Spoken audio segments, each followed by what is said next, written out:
بسم اللہ الرحمن الرحیم۔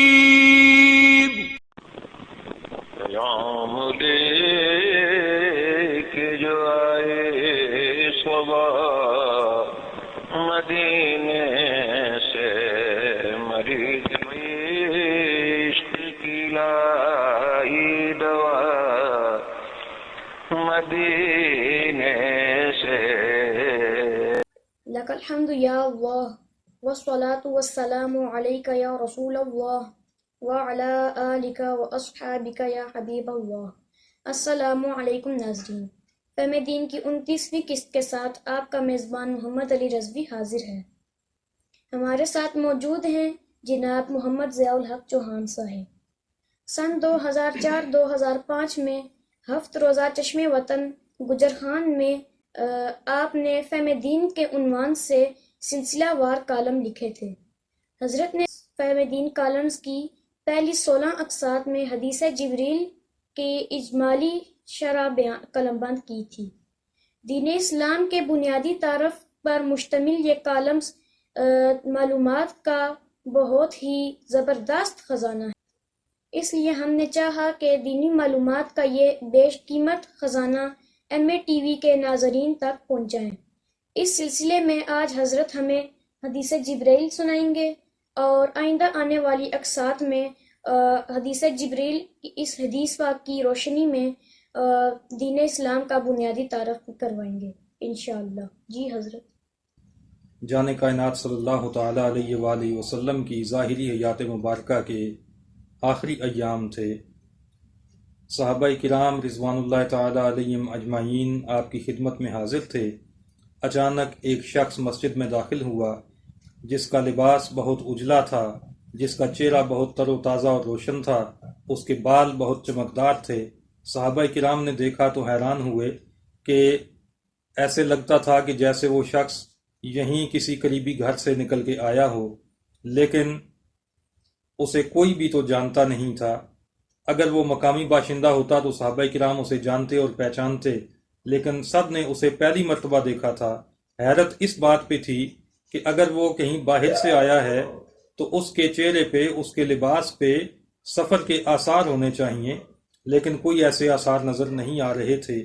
بہرحال اس نے کریم آقا صلی اللہ علیہ وسلم کی خدمت میں یوں سلام عرض کیا، السلام علیک یا رسول اللہ، اور پھر صحابہ کرام کو سلام کیا، السلام علیکم۔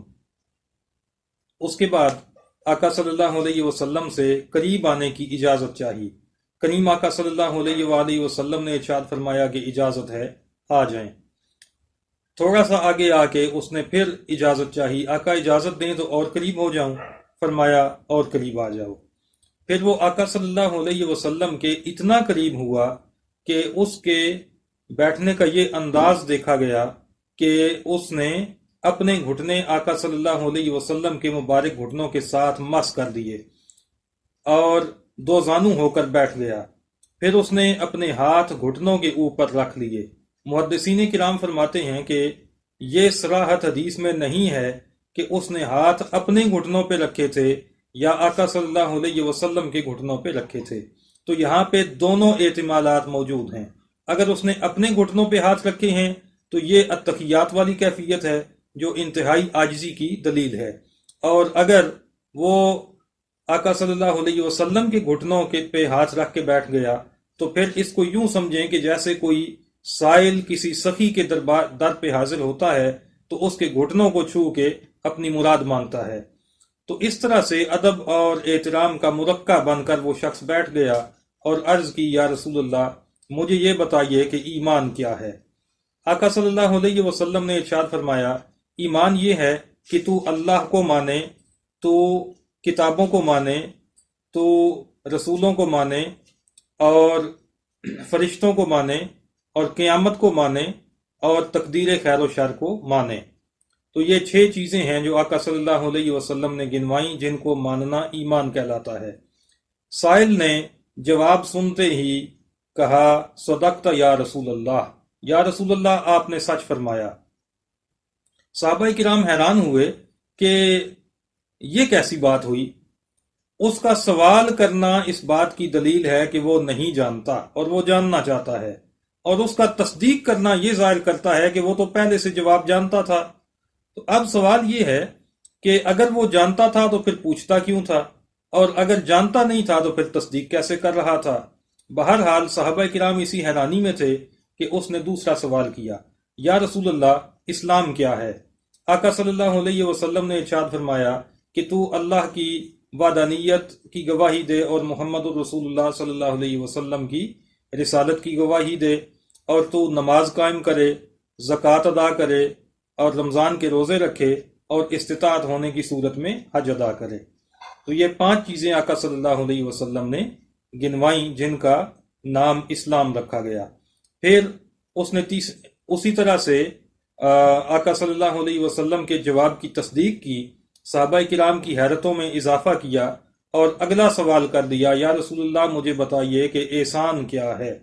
کریم آقا صلی اللہ علیہ وسلم نے ارشاد فرمایا، احسان یہ ہے کہ تو ایسے عبادت کر گویا تو اللہ کو دیکھ رہا ہے، اور اگر تو ایسا نہیں کر سکتا، یہ عظیم مرتبہ اگر تجھے حاصل نہیں ہو سکتا، تو کم از کم عبادت کرتے ہوئے اتنا ذہن میں رکھ کہ اللہ تجھے دیکھ رہا ہے۔ ناظرین محترم، جب یہ کیفیت ہو کہ کوئی بھی کام کرتے ہوئے یہ ذہن میں ہو کہ اللہ ہمیں دیکھ رہا ہے، تو یقیناً ہم وہ کام بڑی خوبصورتی سے کریں گے، اس میں حسن پیدا ہو جائے گا، اور اسی کا نام یہاں پہ احسان رکھا گیا۔ پھر اس نے ایک اور سوال کیا، یا رسول اللہ مجھے یہ بتائیں کہ قیامت کب آئے گی؟ آقا صلی اللہ علیہ وسلم نے ارشاد فرمایا، جس سے پوچھا گیا ہے وہ پوچھنے والے سے زیادہ نہیں جانتا۔ یہ بڑا ٹیکنیکل جواب ہے۔ بعض لوگوں نے اپنی نالائکی کی وجہ سے یہاں سے یہ نتیجہ اخذ کر لیا کہ آقا صلی اللہ علیہ وسلم کے پاس قیامت کا علم ہی نہیں تھا، آپ نے لا علمی کا اظہار کیا ہے۔ حالانکہ لا علمی کا اظہار کرنا ہوتا تو جواب بڑا سادہ سا ہوتا کہ میں نہیں جانتا، مجھے علم نہیں ہے، لیکن یہ بڑا ٹیکنیکل لفظوں میں جواب دیا گیا ہے جس کو سائل سمجھ گیا، اور وہ یہ جان گیا کہ آقا صلی اللہ علیہ وسلم قیامت کا وقت مخفی رکھنا چاہتے ہیں، اسے راز رکھنا چاہتے ہیں، اور اس کا اظہار لوگوں کے سامنے نہیں چاہتے۔ اس لیے اس نے اپنے سوال کا انداز تبدیل کر لیا، یا رسول اللہ مجھے قیامت کی کچھ علامات ہی بتا دیں۔ آقا صلی اللہ علیہ وسلم نے فرمایا، قیامت کی علامت ایک یہ ہے کہ کنیز اپنی مالکہ کو جنم دے گی۔ محدثین کہتے ہیں کہ اس کا مفہوم یہ ہے کہ اولاد اپنے ماں باپ کی سخت نافرمان ہو جائے گی، بہت زیادہ نافرمانیاں ہوں گی۔ اور دوسری نشانی آپ نے ارشاد فرمائی کہ کلاش قسم کے چرواہے، اریاں بدن، برہنہ پا، غریب، وہ بڑی بڑی عمارتوں کے مالک بن جائیں گے اور ان پہ فخر کریں گے۔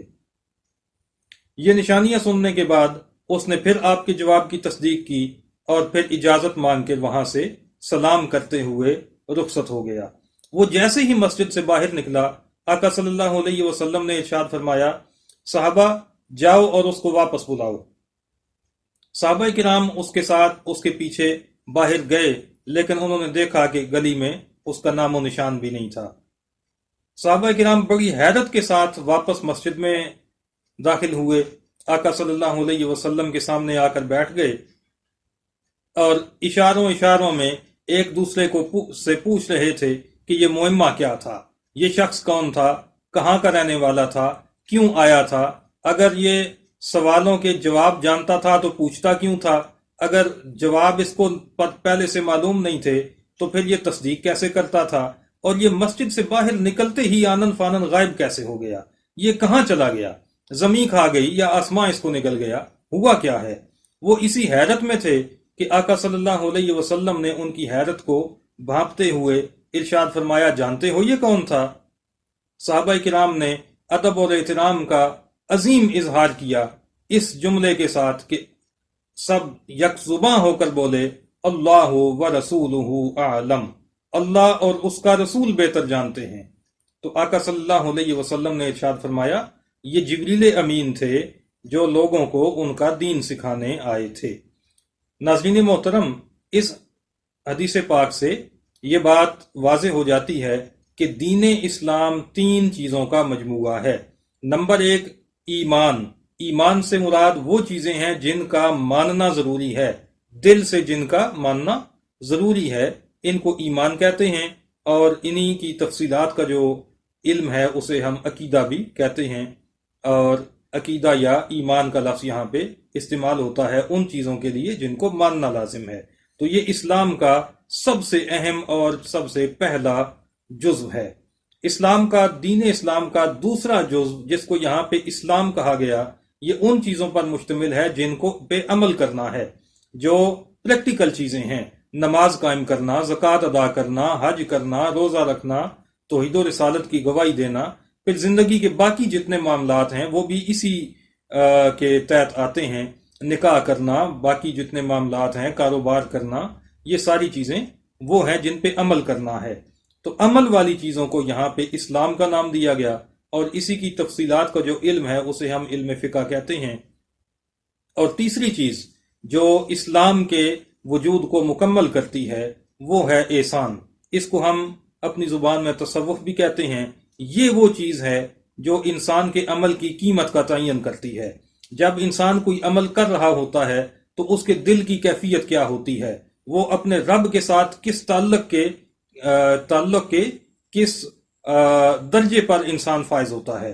تو یہ چیز ہے جس سے اس کے عمل میں حسن پیدا ہوتا ہے۔ جتنا اللہ کے ساتھ تعلق مضبوط ہوگا، جتنا دل میں اللہ کا خوف زیادہ ہوگا، اتنا انسان کے عمل میں حسن اور خوبصورتی آئے گی۔ تو یہ تصوف تیسرا جزو ہے دین اسلام کا۔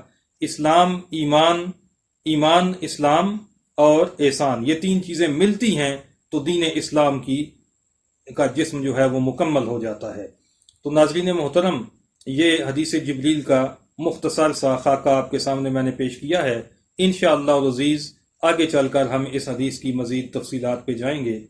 اب آج کی گفتگو کو یہیں پہ ختم کرتے ہیں جناب۔ ماشاء اللہ حضرت، آپ کا بہت بہت شکریہ۔ جزاک۔ ناظرین، اگر ابھی تک آپ نے M A T V channel کو سبسکرائب نہیں کیا تو کر لیں، اور بیل آئیکن کو بھی پریس کر لیں تاکہ آئندہ آنے والی تمام ویڈیوز آپ کو بر وقت ملتی رہیں۔ اگلی قسط تک اپنے میزبان محمد علی رضوی کو اجازت دیجیے۔ فی امان اللہ و رسولہ۔